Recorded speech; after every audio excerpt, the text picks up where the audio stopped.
జాతిపిత మహాత్మా గాంధీ వర్ధంతి సందర్భంగా నియోజకవర్గ ఆర్యవైశ్యుల అధ్యక్షులు గునుపూడి గిరి ఆధ్వర్యంలో తహసీల్దార్ కార్యాలయం ఆవరణలో గాంధీజీ విగ్రహానికి పూలమాలలు వేసి నివాళులర్పించారు. అనంతరం వారు మాట్లాడుతూ మహాత్మా గాంధీ అహింసా మార్గంలో శాంతియుతంగా దేనినైనా సాధించవచ్చని ప్రపంచానికి చాటి చెప్పారని అన్నారు.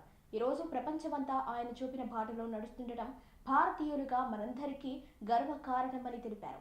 బాపూజీ మహాత్మా గాంధీ వర్ధంతి సందర్భంగా మనమందరం ఆయన ఈ దేశానికి కాకుండా ప్రపంచానికి చేసిన మేలును సేవలను గుర్తు చేసుకుంటూ ఆయన చూపిన బాటలో నడుస్తూ ఆయన ఆశయ సాధనకు కృషి చేద్దామని తెలిపారు.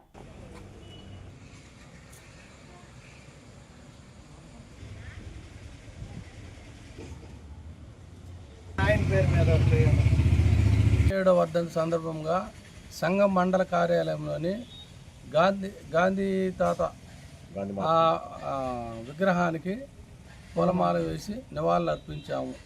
ఇట్లా ఆర్వైస్ సంఘం 77వ వర్ధంతి సందర్భంగా సంఘంలోని మండల కార్యాలయంలోని విగ్రహాలకు పూలమాల వేసి వర్ధంతి నివాళులు అర్పించాము. ఇట్లు సంఘం మండలం ఆర్వైస్ సంఘం